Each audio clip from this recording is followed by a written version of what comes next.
The Noble Life of Saint Nichiren Daishonin. All the believers of Nichiren-Shoshu look up to our founder Saint Nichiren Daishonin as the one and only true Buddha of the Mappo age. His advent in the age of Mappo, which means the era filled with evil, has been duly prophesied in the Lotus Sutra by Shakyamuni Buddha. Now, we would like to tell you how Nichiren Daishonin lived and of the timeline of his life. About 780 years ago, our founder Nichiren Daishonin was born around noon on February 16, 1222, in a peaceful fishing village named Amatsukominato in present-day Chiba Prefecture, Japan.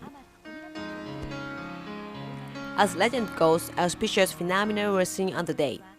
Many blue lotuses were in flower in that season at the beach, and the fresh spring water with the baby's first breath sprang forth from the ground.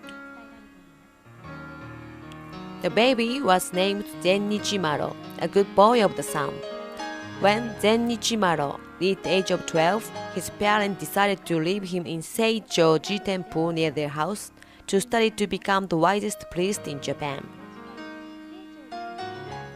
For 4 years, Zen Nichimaro studied not only Buddhism but also common knowledge and manners very hard. At 16, Zen Nichimaro then decided to enter the priesthood and was named Deshobo Rencho. Priest Rencho aspired to save all the people in the world.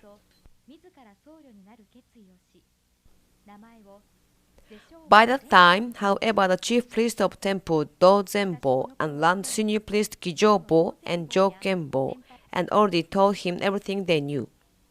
So priest Rencho devoted himself to reading difficult sutras from the library of the temple. When priest Rencho reached the age of 17, he had mastered all of the sutras in temple. He prayed day after day to the statue of Kokuzo Bodhisattva, the idol of Seichoji Temple. May I be the wisest priest in Japan. Priest Rencho then said farewell to Seichoji Temple and set out for Kamakura city, seeking more knowledge and sutras. 4 years later, he moved on to Enryakuji Temple in Mount Hiei, in present-day Shiga Prefecture. Shiga was the center of Buddhist studies in those days. Enryakuji had been founded during the reign of Emperor Kanmu by priest Saicho, who later came to be known as the great teacher Dengyo. The temple was the central focus and doctrine of the Lotus Sutra, was the most authoritative temple at that time, where many priests had come from all over Japan to study Buddhist teachings. The ultimate purpose of priest Rencho was through study of the Lotus Sutra as centermost Buddhist doctrine. Priest Rencho regretted, however, to find many priests embracing the lower doctrines far apart from the Lotus Sutra and losing their focus on the precious teaching of the great teacher Dengyo. He reproached them sharply. By and by, the name of priest Rencho and his order from the Buddhist Dharma came to be well known. During his following 3 years' residence at Mount Hiei, priest Rencho proceeded to a path toward the perfect acquisition of the Lotus Sutra.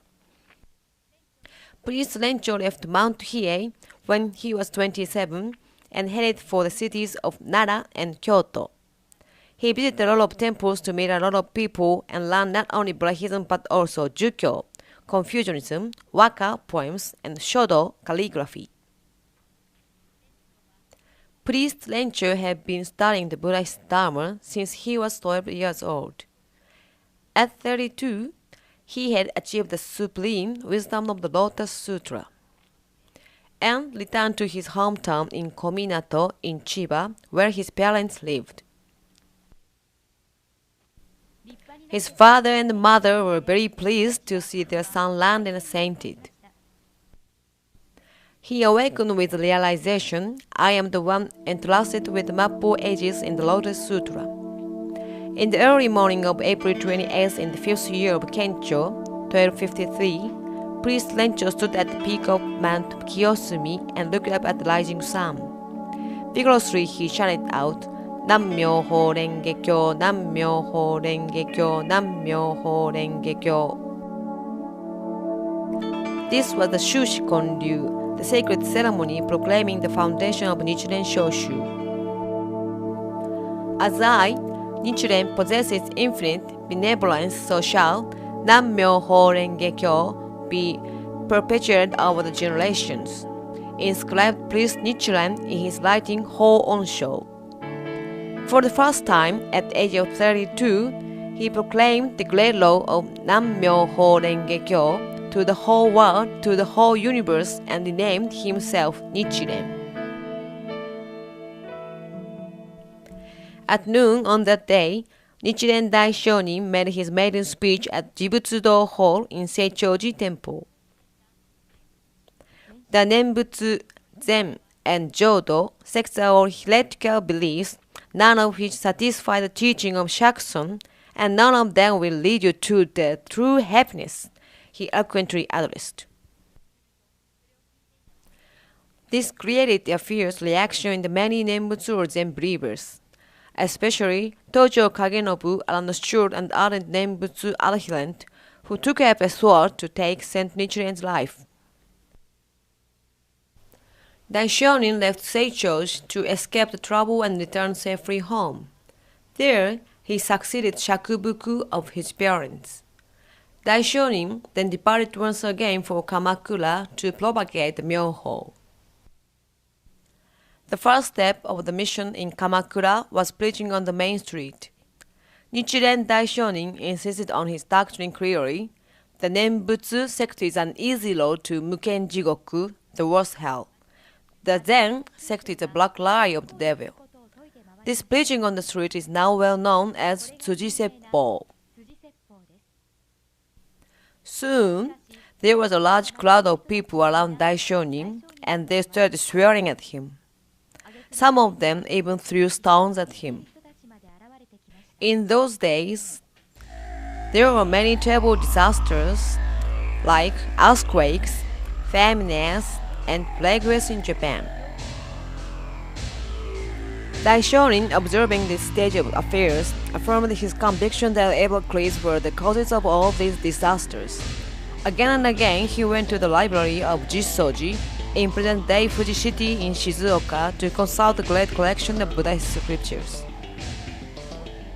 Daishonin concluded that evil legation threw people into disorder.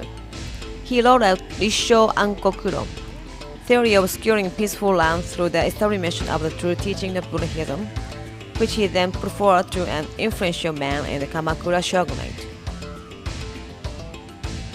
Rissho Ankokuron exposited that since people turned their backs on Myoho and embraced beliefs in false doctrines, they will brought about the series of calamities upon the country. He warned that if the people would not abandon their misguided faith, before long there would be two kinds of disasters, civil strife and invasion from a foreign country. Most priests of the Zen, Nenbutsu, and Ritsu sects and those in power over the shogunate government were furious to hear that and set out to kill priest Nichiren.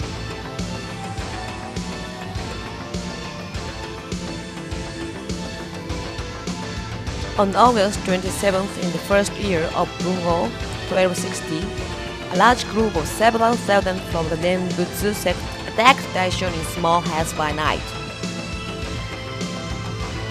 But, miraculously, Daishonin escaped assassination attempt. Despite the thousands of besiegers, he could escape from his head without scratch. Daishonin took refuge away from Kamakura for a while, but in the following spring he went back to Kamakura to start missionary work again. Soon Daishonin's expanding influence became a nuisance to the government, so the officers arrested him without warrant and banished him to the peninsula of Izu in Ito district. During the long boat ride, Daishonin was tied hand and foot and not given any food or water. After arriving, he was left alone in a desert place. Shogunate officials intended to leave him and intended to die from the harsh environment. Just as night was falling, There came a fisherman in a shallop whose name was Funamori Yasaburo. Nichiren Daishonin was rescued and again found a new lease of life. Yasaburo and his wife harbored him for a month. After a little while, Daishonin was pardoned by the shogunate and went back to his hometown Kominato village. 12 years had passed since he first chanted Nammyo-ho Renge-kyo at Mount Kiyosumi, because there had always been the threat of Nembutsu votaries making an attempt on Daishonin's life around there. When Nichiren Daishonin returned, he found his mother seriously ill in critical condition. Daishonin gave wholehearted prayers for her recovery. Soon, his mother got quite well and lived another 4 years after that. The land steward Tojo Kagenobu, who had pleased Nichiren, had returned, and the locals were being converted by his persistent preaching, set out again to murder him. He called up hundreds of soldiers and Nembutsu sect followers, and made an attack on the party of Daishonin and some priests and believers. 2 of his companions were killed and Daishonin was badly wounded. He received a sword cut on the forehead and had his left arm broken. But here again, Daishonin made a narrow escape from the desperate situation. From May of the 8th year of Bunei, 1271, there was a severe shortage of water in Japan, and the Kamakura shogunate asked Ryokan, a famous priest of the Ritsu sect, to pray for rain. Nichiren Daishonin took the opportunity to propose a rainfall mass to priest Ryokan. The winner turned to be Daishonin as a matter of course. As soon as he prayed for rain, it started to rain. Not a drop was to be fallen, however, by the prayer of priest Ryokan. On the contrary, drought and windstorms were worse than ever. Having lost faith, priest Ryokan could not accept the situation. He went up to the court to complain that priest Nichiren Daishonin was a security risk for the shogunate government. Heino Saemon, the attorney of justice, and 300 of his swordsmen surged into Daishonin's house to arrest him. They burst into his room and tore down and trampled the blessed sutras.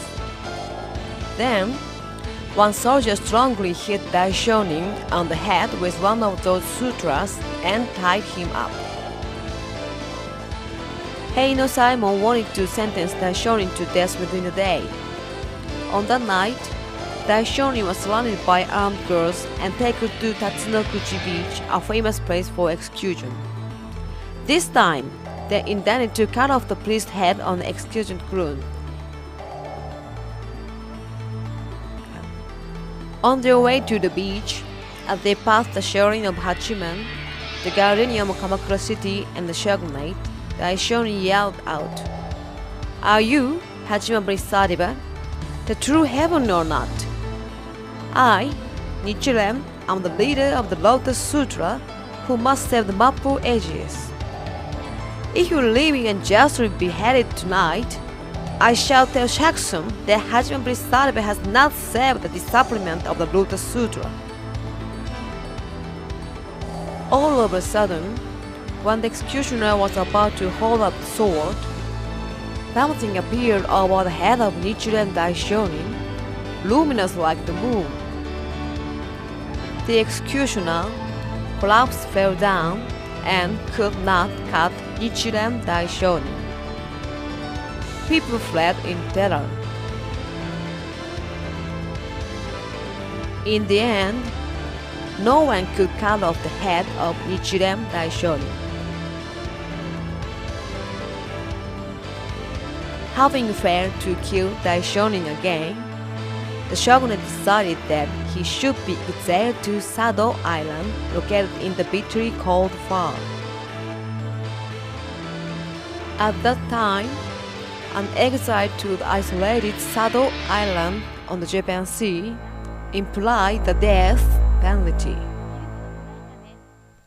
Most convicts float to death because there were no heating systems nor even the bare essential of food and clothing. But Daishonin consistently chanted Shodai days and nights in the small hall of Sanmai-do at Tsukahara. He was also busy spreading the precious teachings of the Lotus Sutra to his followers by letters. One day, 700 priests of the Nembutsu sect assembled in Tsukahara to try to defeat Daishonin in a doctrinal dialogue. It was impossible, however, for them to cope with Daishonin. All of them were at a loss for words, and to add insult to injury, some even promptly forsook to Nembutsu sect, and others decided to become disciples of Daishonin. Here again, the supremacy of his teaching proved to be true. There were some believers, for instance Shijo Kingo, who came all the way from Kamakura to the remote island of Sado to see Daishonin. Otokozen and her young children, for another example, came over hill and under dale, through fields and across the water, all the way to Daishonin. Daishonin praised her faith and practice, and exceptionally endowed her with the name Nichimyo Shonin. In the 11th year of Bunei, 1274, observing calamities occurring one after another, the shogunate authorities wondered that predictions of Daishonin had proven to be right. They couldn't help but release Daishonin. Daishonin returned to Kamakura city. He gave a solemn warning to the shogunate that all heretical beliefs should immediately be abandoned, and that all evil teaching be forbidden. He stated that true Buddhism of Lotus Sutra should be adopted as the central pillar of the country. Nevertheless, in the end, they never did sincerely heed his third remonstrance. An old ancient proverb says that you should retire after having your warning disregarded 3 times. Now that demonstration by Daishonin had been ignored 3 times by the shogunate, he decided to retire deep into Mount Minobu. Daishonin had 4 definite purposes of his seclusion. Those were as follows: to dedicate himself to reading and chanting for the sutras, an effort to repay the infant debt to his parents, teachers, the 3 treasures of Buddha, Dharma, priest, and the nation. The composed little records of precious teaching that he had propagated far and wide, to train the scribes, and to establish Daigohonzon of the high sanctuary of true Buddhism. The most important was the 4th. Establishment of Daigohonzon of the high sanctuary of true Buddhism was for the ultimate goal of eternal salvation of Mappo ages. The second most important was the 3rd, the training of disciples. There used to be more than 100 pupils at one time, but Daishonin trained each of them strictly based on 3 essential elements: faith, practice, and study.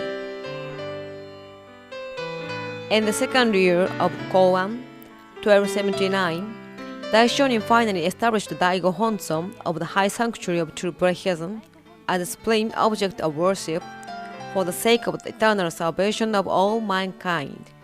This had been the primary purpose of his advent, and is called Hongai, meaning the last bosom. I, Nichiren, have inscribed this by pouring my head and soul into black ink. So believe in and adhere to it, he preached. believe in Daigo Honson as if it were my alter ego. Having attained Hongai of his advent, Daishonin at last decided to appoint one of his scribes as his successor. Among his many disciples, Daishonin chose Nikko Shonin. Nikko Shonin had been attending on Nichiren Daishonin without a break for over 20 years, ever since he became Daishonin's disciple at the age of 13. In view of the deeply attached relationship of oneness between master and disciple, Daishonin found in Nikko Shonin his single legitimate successor of his Buddhist teachings. Bestowing all authority of his Myoho teachings and the law upon Nikko Shonin in September of the 5th year of Koan, 1282, Daishonin departed for hot spring therapy at Hitachi in present-day Ibaraki. On his way there, Daishonin made a stopover at the residence of his believer Ikegami Munenaka. And there, around 8 o'clock in the morning of the 13th October, Daishonin passed peacefully away. As legend goes, all of a sudden, an earthquake occurred, and timely cherry blossoms burst out in full glory. So far, we have made a brief introduction to the noble life of Nichiren Daishonin. As you have seen, Daishonin suffered hardship his entire life. He had met four major hardships, that is, the Matsubagayatsu night attack, the Izu exile, the Komatsubara ambush assault, and the Sado exile after the Tatsunokuchi affair. Furthermore, Daishonin had experienced countless minor hardships. Daishonin had also made an accurate prophecy of a series of calamities upon the country. He warned against invasion from foreign country, which proved to be right, as Japan was soon invaded by the mighty Mongolia. In this manner, the role of Nichiren Daishonin was, as was predicted in the Lotus Sutra, an exact personification of the true Buddha in the Mappo age. That is why we, Nichiren-Shoshu, followers revere Nichiren Daishonin as the one and only true Buddha of the Mappo age, and respect Daigo Honzon of the high sanctuary of true Buddhists as Nichiren Daishonin himself. For the over 700 years since then, the teaching of Daishonin had been passed down from Nichiren Daishonin to Nikko Shonin, from Nikko Shonin to Nichimoku Shonin, and from Nichimoku Shonin to Nichido Shonin, and have now been duly taken over by Saint Geika at Taisekiji in Fuji District. We celebrate 2002 at the 750th anniversary since Nichiren Daishonin first chanted Nammyo Ho Renge Kyo. It is our great pleasure that two young generations also pay respect to the precious teachings of our founder Saint Nichiren Daishonin and follow and hand them down simply and straightforwardly to the next generations.